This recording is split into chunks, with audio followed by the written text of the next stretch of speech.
लोकसभा चुनाव के लिए वोटिंग का दौर शुरू हो चुका है। पिछले एक हफ्ते में इंडिया गठबंधन ने रणनीतिक चतुराई का परिचय देते हुए कुछ मुद्दों पर एनडीए को घेरने में सफल साबित हुई है। क्या है वो मुद्दे जिन पर सरकार को सफाई देनी पड़ रही है? प्रधानमंत्री नरेंद्र मोदी और गृह मंत्री अमित शाह उत्तर प्रदेश के मुख्यमंत्री योगी आदित्यनाथ धुआंधार प्रचार करने में लगे हुए हैं। दूसरी ओर इंडिया गठबंधन भी शुरुआती सुस्ती के बाद अब मोर्चे पर आक्रामक हो गया है। इस लोकसभा चुनाव में नरेंद्र मोदी के पास मौका है कि वो देश के पहले प्रधानमंत्री जवाहरलाल नेहरू के सबसे अधिक दिनों तक देश के पीएम रहने का रिकॉर्ड तोड़ सके। भाजपा इसके लिए दिन रात एक किए हुए है। पीएम मोदी के मिशन 400 पार के लिए साम दाम दंड भेद सभी लेवल पर काम हो रहा है। हालांकि जिस तरह पहले 2 फेज की वोटिंग से रुझान मिल रहे हैं वह बीजेपी के लिए बहुत आशाजनक नहीं है। बीजेपी 2024 चुनाव में अब तक 432 उम्मीदवार उतार चुकी है। अभी करीब 10 सीटों पर उम्मीदवारों का फैसला होना बाकी है। इस तरह करीब 442 सीटों पर बीजेपी कुल उम्मीदवार उतार सकती है। अगर बीजेपी को 370 सीट हासिल करना है तो इसके लिए जरूरी होगा कुल उम्मीदवारों में करीब 86% कैंडिडेट हर हाल में विजयी हो। पर अभी जो सिचुएशन बन रही है उससे तो यही लगता है कि बीजेपी के लिए टारगेट बहुत मुश्किल होता जा रहा है। कुछ मुद्दे और बातें बीजेपी के लिए मुश्किल बनती जा रही है। विपक्ष इस बात का नैरेटिव सेट करने में सफल हुआ कि सरकार आरक्षण खत्म करने वाली है। इसके लिए गृह मंत्री अमित शाह का फर्जी वीडियो तक जारी कर दिया गया। मामला इतना संवेदनशील हो गया कि तेलंगाना के सीएम रेवंत रेड्डी के खिलाफ फर्जी वीडियो जारी करने का मामला भी दर्ज हुआ। गूगल में एक बार आरक्षण लिखिए, पता चलेगा कि विपक्ष के नेता किस तरह नैरेटिव सेट कर रहे हैं।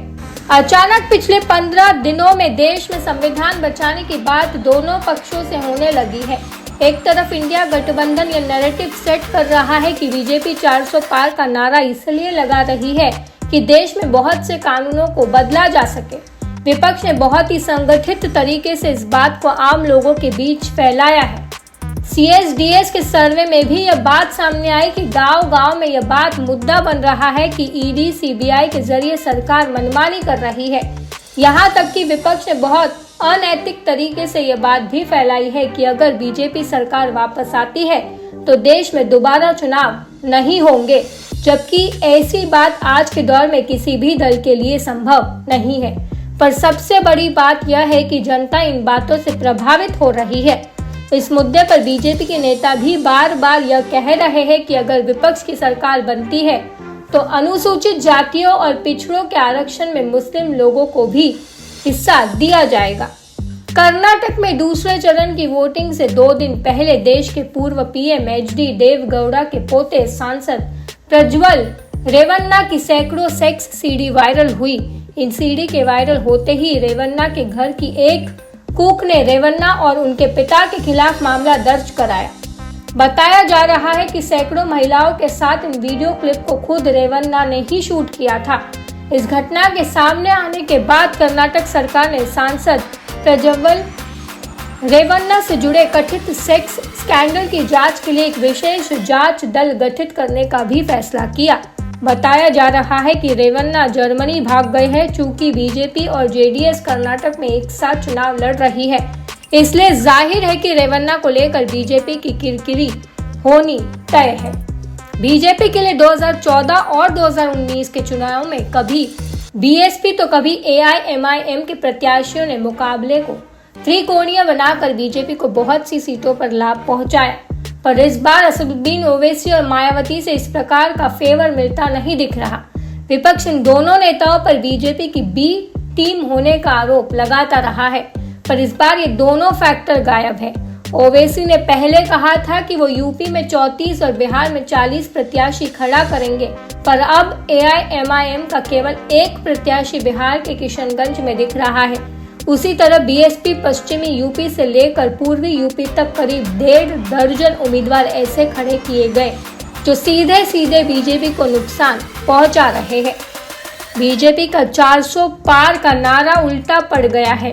एक तो इसका संदेश ये गया है कि बीजेपी को इतनी सीटें आती है तो ये सत्ता को निरंकुश बना सकती है।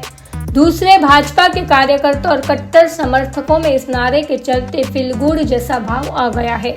इसके चलते बहुत से लोग यह मानकर चलने लगे हैं कि बीजेपी जीत रही है। इसी भाव के चलते बहुत से बीजेपी के वोटर्स मतदान केंद्र तक नहीं पहुंचे। उन्हें यह लग रहा है कि बीजेपी जीत रही है और उनके एक वोट न देने से क्या होने वाला है। राजपूत बीजेपी के हार्डकोर वोटर रहे, पर इस बार गुजरात, राजस्थान और यूपी में इस समुदाय में असंतोष देखा जा रहा है। पहले और दूसरे चरण की वोटिंग के दौरान उत्तर प्रदेश में राजपूत बाहुल्य वाले गाजियाबाद और नोएडा सबसे कम वोटिंग परसेंटेज शायद इसी का सबसे बहुत बड़ा सबूत है। पहले चरण में भी मुजफ्फरनगर आदि में राजपूतों की नाराजगी स्पष्ट देखी गई थी।